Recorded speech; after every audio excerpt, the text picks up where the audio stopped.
Herzlich willkommen zum GvC Podcast Talk, einem Gespräch über Gott, die Welt und Inspirationen für einen lebendigen Glauben mitten im Alltag. Herzlich willkommen zu einer neuen Serie vom GvC Podcast Talk. In dieser Serie wird sich alles ums Thema Wasser drehen. Wir lernen uns hier dabei an die Follow Jesus 26 an, die wir Anfang März hier in Winterthur hatten. In 4 verschiedenen Episoden werden wir das Geheimnis ums Thema Wasser in der Bibel genauer mit 4 verschiedenen Gästen entdecken. Das heutige Interview wird auf Englisch durchgeführt. Wenn dir die englische Sprache Mühe macht, darfst du den Podcast sehr gerne auf YouTube mit deutschen Untertiteln schauen, sodass du möglichst viel von dieser Folge mitnehmen kannst. Und jetzt heißen wir den heutigen Gast herzlich willkommen. Let's do it. Yeah. So today I'm sitting here with Brian Heasley. Hello, Brian. Hi, Josh. How you doing? I'm good, and you? Yeah, really good, thank you. So it's great to have you here, and maybe you could briefly introduce yourself to us a little to start. It's always an awkward question, isn't it? Yeah. I am Brian Heasley.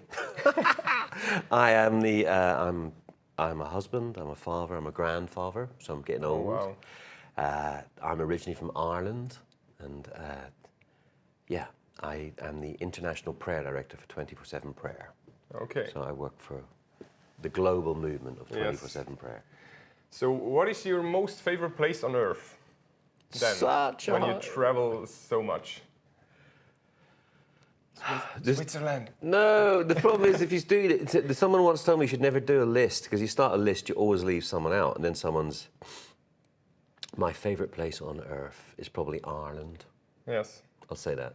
Okay. Yeah. All right. Belfast. Belfast. Which wouldn't be a lot of people's favourites, but it's mine. So yeah. All right. Cool. Yeah. Nice. And what does a normal day in your life look like? A normal day. Like a typical Tuesday. Problem is, twice a month I'm probably travelling. Yeah. So a normal day, when I'm at home, a normal day would be I get up, I have a chair in the corner of my room, not my bedroom, in my living room. I spend I spend some time with Jesus, read my Bible, pray, do that. I'm not trying to be spiritual, but that's how I start my day. And then my actual days, when I start, because I work for people on multiple time zones, they're not really 9 to 5. They're kind of a bit, in English we'd say higgledy-piggledy, they're kind of all over the show. But I try and make sure that my day is rooted in a devotional practice at the beginning of the day. And I do try to switch off when I finish as well in the evening. So yeah, and most of the time I spend my time communicating with, helping or leading in the situations we find ourselves in with 24/7 Prayer around the globe. Yeah. So I'm doing what I can to support people in the best way possible. So I sit on the global eldership of 24/7 Prayer. I'm on the executive team. So I'm on lots of teams and different things. So it takes a lot of time, but it's fun. It's fun. Nice. Yeah. Very cool. So I brought Irish whiskey today. Yeah. It's a little early to drink it. Scottish people and Irish people. It's 12 o'clock somewhere. Yeah. We won't be drinking that. Scottish people and Irish argue about who is the real inventor of whiskey, right? It's like an ongoing. I know. Fight about it. Yeah, like you're asking me really hard questions early doors. Like, what's your favourite country or favourite place? Now, are you getting me? You're going to ask me what's the best whiskey? No. Praise the Lord. Everybody knows it's Scotch, right? Now, as good as Irish whiskey may be, as a spirit, it doesn't really fulfill or quench our thirst, right? I mean, for one day, maybe. Yeah. For a moment, maybe. Yeah. But not everlasting. So I can buy a bottle of whiskey and all my needs are filled. So I have to drink something better, something everlasting. And the Bible tells us Jesus is that fulfilling. Jesus is the water of life. He's the one who quenched our thirst. And that's great, right? Yeah, totally. So I guess today we leave the whiskey by side and just talk about that water of life. Yeah. Wouldn't that be great? Actually, the word is Gaelic for water of life. We spoke about that on our last episode. Oh, with did Hannah. you? Okay. She's been So here good. before me. Yeah. But so you're not thirsty. I brought some very Swissness. I guess the Swissness beverage you can get. It's called Rivella. Maybe you tried it already here Are in you going to tell Switzerland. me this is like made from like cow's urine or something like that? Yeah. You know already, yeah? Is it? No, it's... Please tell me not. It's made out of milk powder.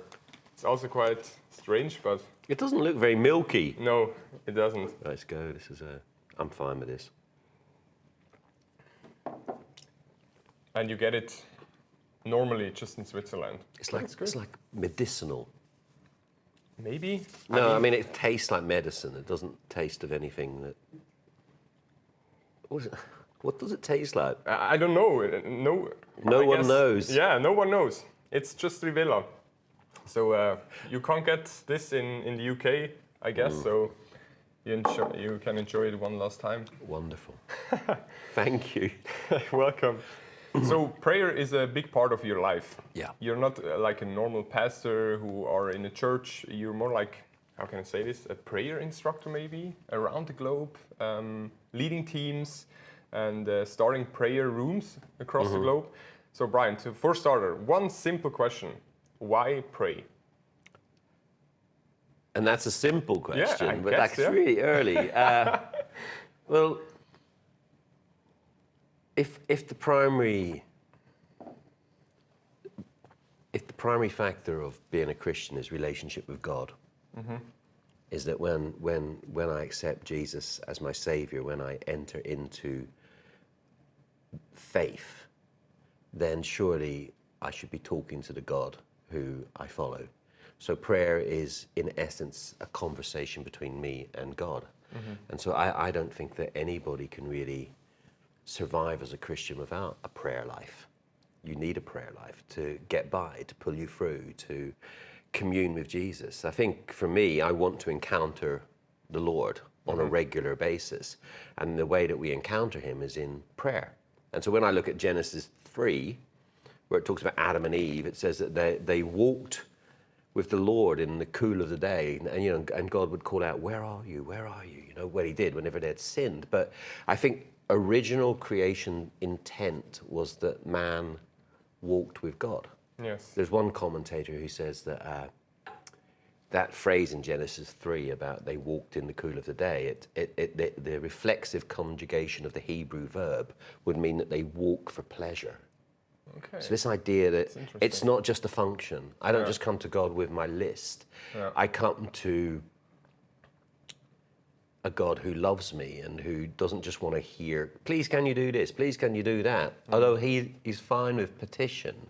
I think I came to the realization that the Lord's primary expression towards me is a smile.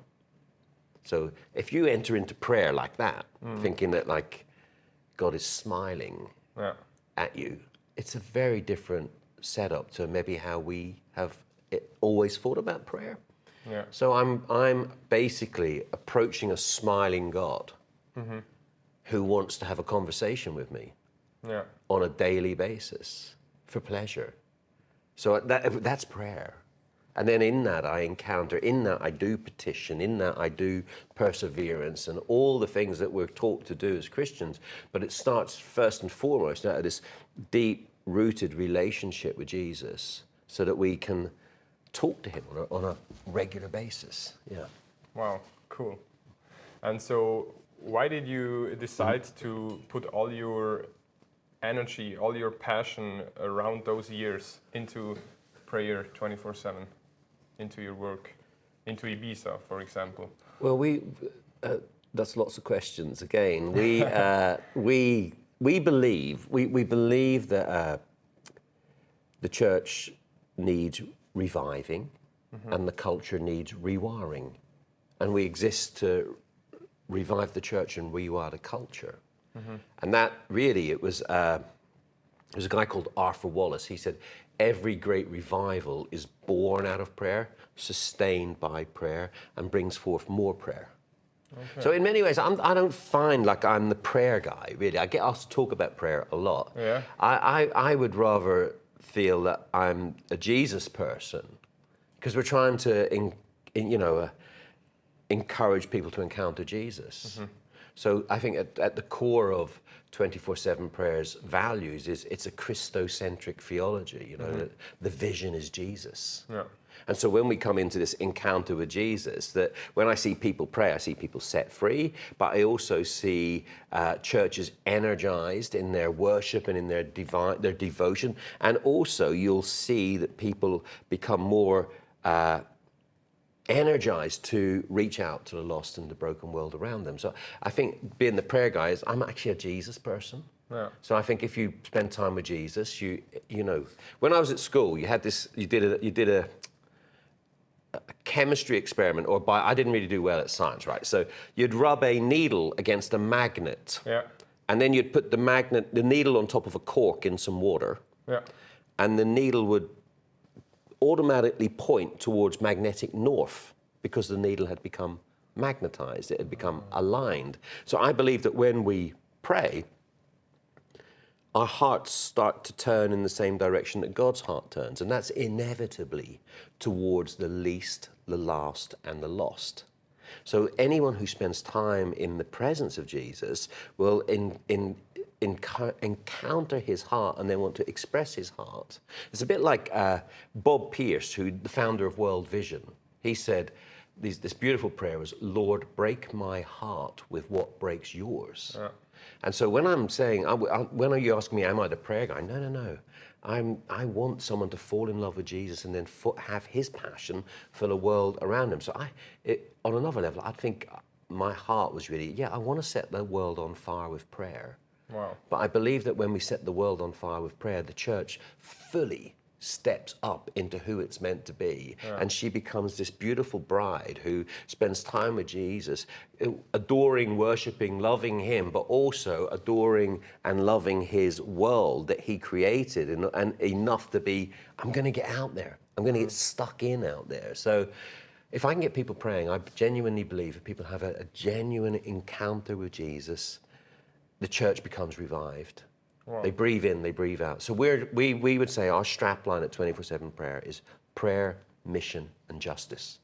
Right. I don't think you can separate them. These aren't, I do prayer, I do mission, I do justice. They're all intertwined, interlinked, you know. Yeah. So when we're praying, we end up doing mission, and when we're praying, we end up doing justice. And if we're just praying and that isn't happening, I'm a bit worried about what's going on there.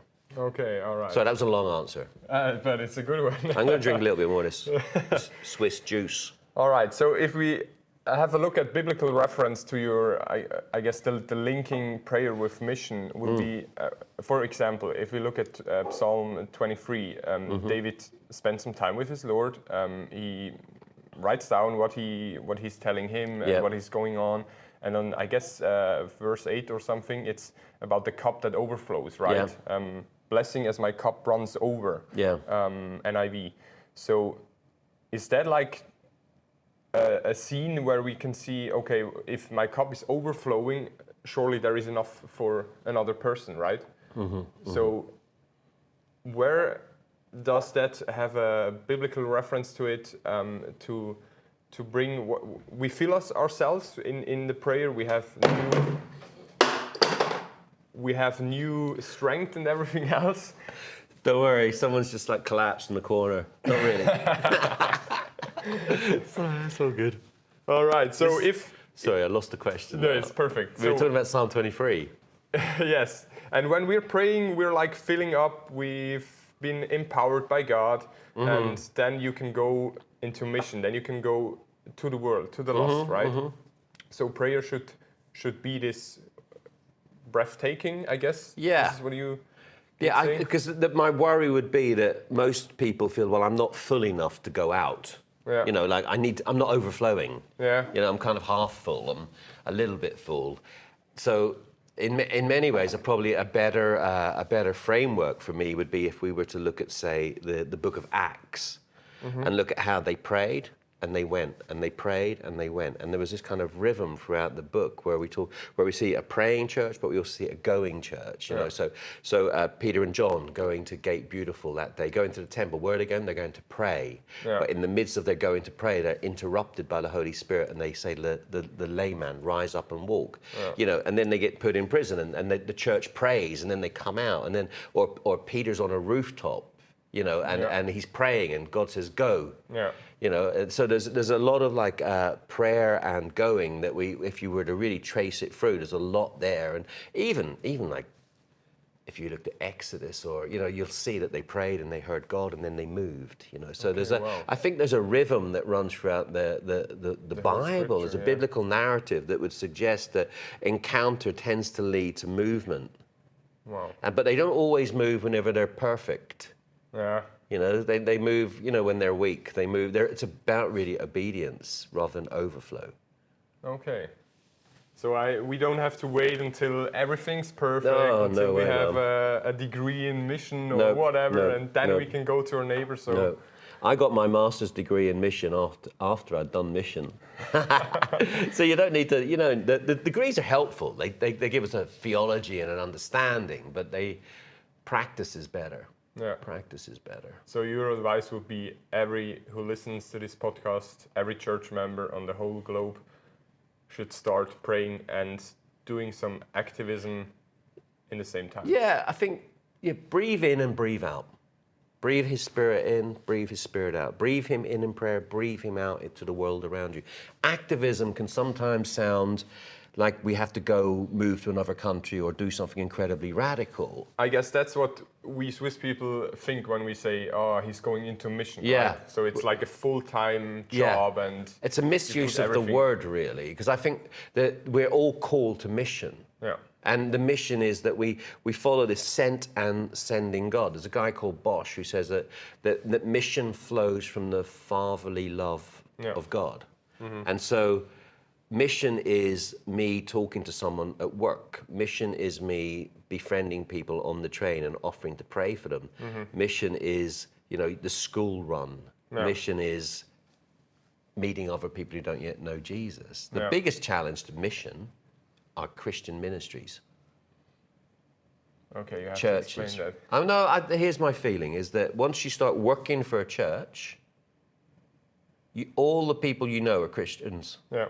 You spend time with Christians, you hang out with Christians, and then mission becomes a project. Yeah. Right, I need to find some people who aren't Christians because that's what we're meant to be doing. Yeah. Whereas if I just go to church, you know, and I worship and I pray, I meet people every day in my normal job, in my normal life, and that's for want of a better word, mission field is the life that I am living.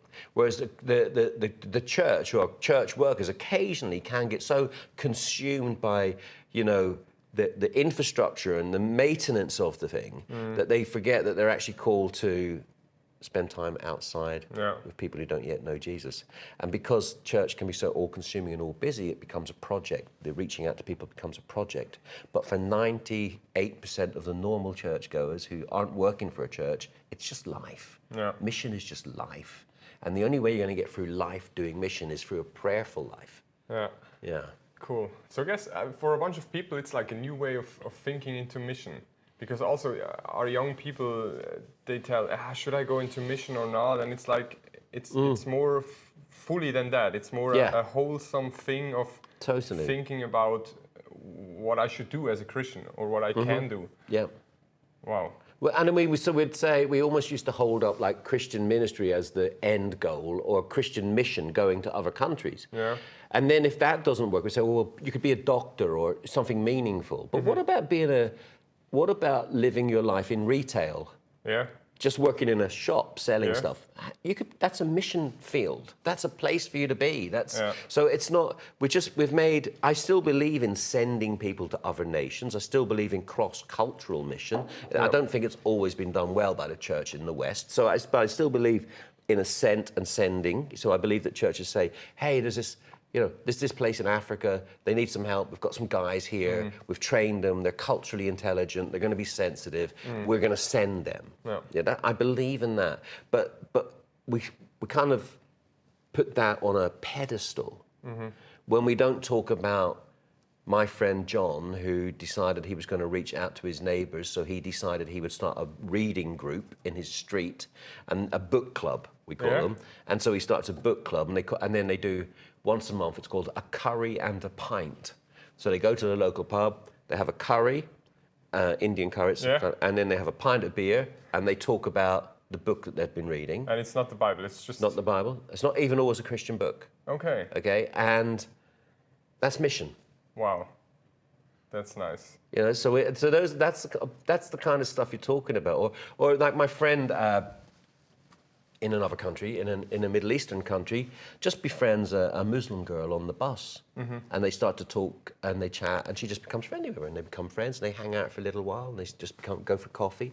And about 6 months in, the Muslim young lady starts to say, "I'm struggling with this," and she says, "You know, I'm a Christian. I could pray for you," and she prays for her. And then eventually, the Muslim young lady is so impressed by just the way the Christian listens that she says, "Can I come to church?" Wow. And then the Sunday she's coming to church, my friend can't go. She said, "Oh, I'm really sorry, I can't make it. There's some family drama come up." And the Muslim girl says, "Well, that's okay. I'll go. I'll just take my boyfriend with me." And he's a Muslim. They just go straight to church. Now, that's mission. Yeah. And it is just befriending someone in a coffee shop and getting to know them. Yeah. And I think if we demystify it, I think basically we're very good in the church of being either or. Yeah. It's all. Yeah. So let's send people to other countries, but let's not make let's not let other people go, "Oh, like so churches will say, we do mission because we send missionaries." No. That's part of the mission. The mission is we are all involved in bringing Christ to the world that we live in. You know, we're all called to carry him into the world. Yeah, I guess some misunderstandings lies also in the whole historical being of Western Christianity, where we on the West send people to the unreached nations. But I guess in late modernity, you can say the mission field is my neighbor, right? Yeah. I mean, we have in Switzerland since 4 or 5 years, the most amount of people are religious-less because they just say, "I don't believe particular in a God or whatever, I don't believe." And it's more than 34%. So every third of our country needs Jesus or needs to revive an idea that there can be a God even, right? So I guess we should start with mission today, tomorrow. And I think as well that we live in an age where the church possibly, our culture is very fearful of the foreigner coming in. Yeah. But that's a mission opportunity. We don't need to go to these countries. These countries are coming to us. And you know, so churches that are like, let's do language classes. Let's help people integrate. Let's reach out to people. Let's not fuel the fire of hatred. If we have refugees in town, how do we befriend them? How do we look after them? You know, and so we're actually presented with way more opportunities for cross-cultural engagement without even needing to leave, you know, our town. So it's broaden your thinking. Mission is not so. I don't think any of us can. We're not all called to be evangelists. Yeah. But we are all called to be witnesses. So Nicky Gumbel would say that. He's the head of Alpha. Yeah. And so we are all called to be witnesses because Jesus said, therefore, you know, go into the world. Matthew 28. It's all about you and I going. It wasn't specific to those 12 people or just some special hardcore people who can learn another language and don't mind eating weird food and moving overseas.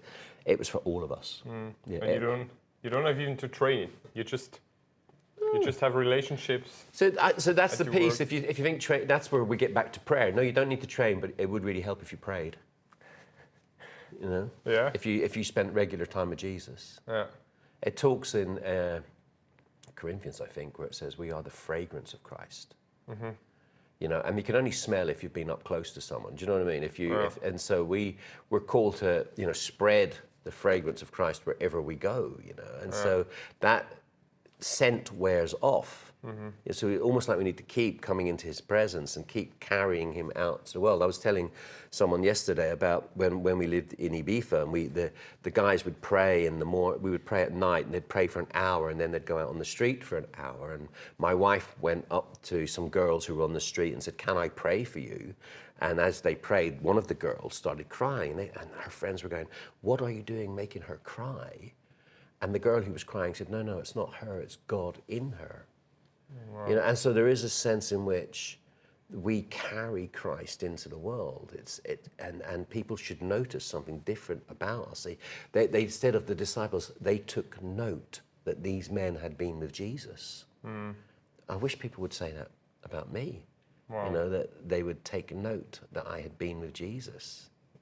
Or Mary, even, if you think about, not that I'd been with Mary, but if you think that Mary was a young woman who the Holy Spirit said, I will come upon you and you will carry Christ into the world.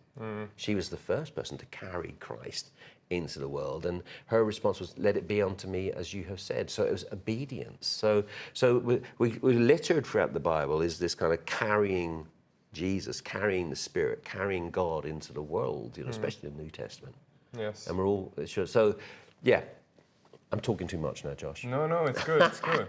I guess so that we can have a fragrance of Christ in our daily basis, we need to be with Him, right? Yeah, we have totally. to pray. Absolutely. We live in the modern times. I'm Swiss, so we live very efficient. Yeah. I like I have 5 minutes for that, and then I have 10 minutes for that, and then I have my next meeting. So I read your book called Be Still. It's all about prayer and mission. Of course, they're interlinked. I know that now. Maybe you could tell us a little how you are doing with this, or what can help us. How can I create some space in my day for this fulfilling, for this in-breathing, and maybe also for silence, because our lives are very loud and speed. Sure. If you went back to the creation narrative where man and woman walk for pleasure, it says in the garden. And the Hebrew word for garden is Ghana, G-A-N-A-H, and it means an enclosed space. And so I think you have to create a garden in your life. Where's your garden? Okay. So where is your garden? And so for me, my garden is as I said at the beginning, it's my chair that I go to in the morning. But when I was young and healthy, my garden could have been the gym. Okay. You know, because like there's so much discipline going on. So, you know, you're doing bench press, and I've got 2 sons. As I'm doing the bench press, I'm lifting my 2 sons up, you know, Ellis and Daniel. I turn the exercise into a prayer. You know? Wow. Or if you were to think about even when, you know, we love a coffee or we love a cup of tea in England. If you're waiting for the kettle to boil, why don't you stand by the kettle rather than running around? Why don't we just pray and say, God, I have a friend who I need you to warm their life up. I need you to speak to them. So there's a beautiful book by Brother Lawrence called Practicing the Presence, and talks about how that in every aspect of our life we should be prayerful. So when I'm cleaning the dishes, washing a glass, imagine saying, God, clean me, may I be purified. Or if you were working in the garden, imagine turning your work into, God, what is there in me that needs planting, but what is there in me that needs removing? You know, so it's adopting a mindset that is prayerful, but creating a garden. So people on commutes, I used to drive for 3 hours to get to our office in Guildford once every 2 weeks. And I determined that for the first hour, I would do it in silence. Wow. Turn your car into a sanctuary. Yeah. You know? And so it was funny because last night I accidentally left my phone in someone's car where they took me to the hotel. And so I had last night no phone. And at first it was a bit weird, you know, but I was like, oh, this is actually quite good, Brian, because normally I do a bit of doom scrolling before I go to bed or something like that, you know. And so it's just interesting to think how easily attached we are to our phones. I did some research, and if you wanted to read the Bible in a year, the average person would read at a speed that would take 15 minutes a day for you to read the Bible in 1 year, the whole Bible. You know, you don't have to understand it all, but read it all. We spend, I think, on average, the average Westerner spends, I think, 150 minutes a day on social media. Crazy. It's nearly 10 times the amount of time it would take you to read your Bible. Wow. So we have an attention deficit. We are distracted. And everybody keeps getting on the bandwagon. Oh, don't be distracted by social media, you know. It's like, it's here to stay. Yeah. We just have to find a better way of interacting with it. Yeah. So I'm noticing in a certain age demographic, some sort of late 20s, people are disengaging from social media and trying to live way more real lives, more connected lives. Yeah. You know, they're hard to reach on their phones, you know, and I think that's actually really, really good. But at the same time, weirdly, the older generation, the kind of like your grandparents, they're all getting into Facebook and totally being distracted by it. Do you know what I mean? And like they're 70 and they've never been on, oh, social media. And they they'll send me little things. Have you seen this? It's happening in the world. No, that's not true. So there's a kind of, we do have a weird battle that actually the older generation are getting sucked into social media. And maybe some of the younger guys are a bit more clued up. They understand the algorithm. But at the same time, it's a discipline. It's I'm going to put it down. I'm going to read my Bible every day. Yeah. You could listen to your Bible while you were doing the gym. Yeah. I sometimes, when I don't go to the gym anymore, but when I'm doing a workout at home, I just put the Bible on, have it going on in the background. Yeah. I think we're also in danger of always thinking that it needs to be very deep and meaningful, every encounter. Yeah. Sometimes your prayer life and your Bible reading life will just be boring. It's not a sin. It's okay. It's not a sin for it to be boring. I think that we run this danger, don't we? When we read the book of Acts, for instance, about the life of Paul, it looks really exciting.